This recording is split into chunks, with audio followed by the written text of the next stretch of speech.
Bonjour les leaders, j'espère que vous allez bien, j'espère que ça glisse encore une fois, pas trop quand même, et que ça wax. Alors aujourd'hui dans cette quatrième vidéo, donc je vous parle depuis déjà quelques semaines dans cette période fiscale, je dis sur un ton assez humoristique, allez les moutons à la tonte, parce que vous avez bien compris qu'il faut déclarer ses impôts, et qu'en ce moment je rencontre des clients qui font parfois un peu la grise mine parce qu'ils se rendent compte de combien ils vont payer d'impôts.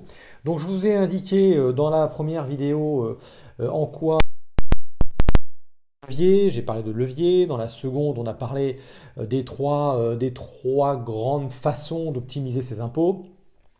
Dans la troisième, je vous ai parlé d'un type d'investissement immobilier qui permettait de faire de l'optimisation fiscale qui s'appelle la fiscalité Pinel. Et je vous ai expliqué tout ce qu'il ne fallait pas faire ou deux, trois conseils pour faire une opération immobilière en fiscalité Pinel plutôt qui se solde plutôt par un succès que par un échec. Et là, je vais plus précisément vous dire les points auxquels il faut être vigilant lorsqu'on fait un investissement dans cette fiscalité Pinel. Voilà. Tout de suite, je vous remercie de contribuer à mon travail et à me permettre de me faire connaître. Donc, le pack, c'est partager, abonnez-vous à ma chaîne YouTube, à mon podcast, bref, à le support sur lequel vous me voyez aujourd'hui.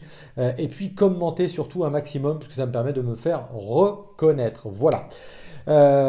Donc, le premier élément, déjà, c'est l'emplacement. On vous dira toujours, un investissement immobilier avec ou sans carotte fiscale, ce qui compte, c'est l'emplacement, l'emplacement, l'emplacement. Alors, heureusement, la fiscalité Pinel est de mieux en mieux encadrée, c'est-à-dire que l'État a estimé qu'il y avait des zones prioritaires dans lesquelles investir et surtout des zones dans lesquelles il accordait l'avantage de la fiscalité Pinel. Donc, normalement, il y a peu de risques maintenant d'aller investir dans des zones qui seraient hyper reclus, qui n'attireraient pas beaucoup de locataires. Alors là, on est à peu près tranquille de ce côté-là, mais soyez quand même très vigilants. Et que l'intérêt des promoteurs, c'est quand même de vendre leur bien. Une fois que vous l'avez acheté, c'est vous qui devez assumer la chose. Soyez très vigilants également à ce qui est le prix au mètre carré. Alors, un bon Pinel, donc c'est un bien immobilier qui est bien placé et qui a un prix au mètre carré qui correspond au marché. Donc soyez très vigilants par rapport à ça. Il existe un livre qui répertorie tous les prix de vente moyens et qui est édité par les notaires. Donc c'est quelque chose de sérieux. Vous pouvez le trouver dans toutes les bonnes librairies. Moi, je l'utilise régulièrement, notamment dans mes entretiens en clientèle, en gestion de patrimoine, pour savoir si le bien qui est proposé par le promoteur, il est dans la bonne fourchette. Ça, c'est un point très intéressant. Ça permet aussi d'aller regarder comment c'était il y a 5 ans ou il y a 10 ans, savoir comment le marché évolue. Donc, le prix au mètre carré. Si on vous vend plus cher que le prix au mètre carré, typiquement la fiscalité Pinel, c'est 21% de réduction d'impôt. Que je ne vous dise pas de bêtises, oui, c'est ça, de réduction d'impôt. Si vous payez 30% de plus le prix au mètre carré, c'est pas une bonne idée. Bon, si vous êtes à Paris ou dans des zones bien tendues, on peut espérer que vous le récupériez, mais franchement, c'est pas une bonne idée. Vraiment pas une bonne idée. Troisième point, la clientèle. Donc il faut vous imaginer que le bien idéal en Pinel, il va vous permettre d'attirer les 4 clientèles. Donc une clientèle d'étudiants, si vous en avez envie. Une clientèle de retraités, potentiellement. Donc les retraités aiment plutôt le soleil. Bon. Troisièmement, une clientèle de touristes. Donc s'il y a des choses à visiter et qu'en plus il y a du soleil dans la zone où vous voulez acheter, c'est plutôt une bonne chose. Et puis aussi, surtout, bien sûr, la base, ce sont les actifs. D'accord? Alors, un lieu qui attirerait les 4 populations, c'est plutôt rare, même Paris. Alors, bon, on a les étudiants, on a des touristes, on a les actifs, évidemment. Mais les retraités, bon, on a d'anciens Parisiens qui ont quitté Paris, qui gardent leur logement, qui veulent garder un pied-à-terre sur Paris, mais on ne peut pas dire véritablement qu'ils ont envie de passer leur retraite sur Paris. Donc, vous voyez, c'est rare. Vous me direz, faites-moi des commentaires d'ailleurs, si pour vous il y a des zones en France ou dans le monde d'ailleurs qui attirent ces 4 types de clientèle. D'ailleurs, on pourrait parler dans le monde et de l'Europe notamment, puisque j'ai beaucoup de retraités qui partent au Portugal.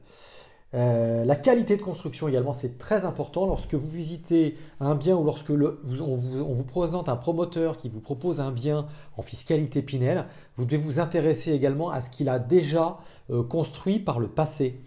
C'est ce que je fais régulièrement avec l'équipe dont je fais partie. On va regarder, donc je pense notamment à Bordeaux, qui a été une ville fortement fortement utilisé pour investir.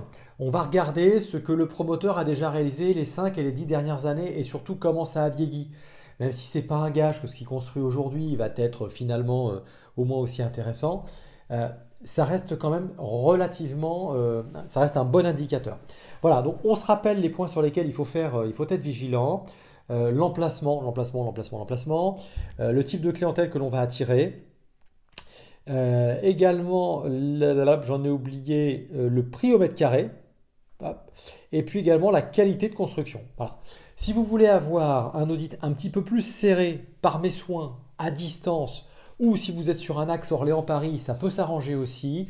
Je m'appelle Thierry Friquet, vous pouvez me retrouver très facilement aujourd'hui. Tapez Thierry Friquet n'importe où, vous me retrouverez, mon numéro d'Orias, etc. Sinon, vous me faites un mail contact@financeuse avec un S, académie avec un Y. .fr. Attention, on va bientôt s'appeler Leaders Academy puisque je traite de tout le volet gestion patrimoniale et financier évidemment, mais également le volet entrepreneuriat et leadership qui sont des leviers extrêmement importants à celui qui veut aller vers la liberté de vie et vers la liberté financière. Voilà, je vous dis à très bientôt, j'espère vous avoir inspiré. On se pareil, le pack, vous partagez, vous vous abonnez et vous commentez s'il vous plaît. Voilà, je vous dis merci beaucoup et à très bientôt mes chers amis leaders.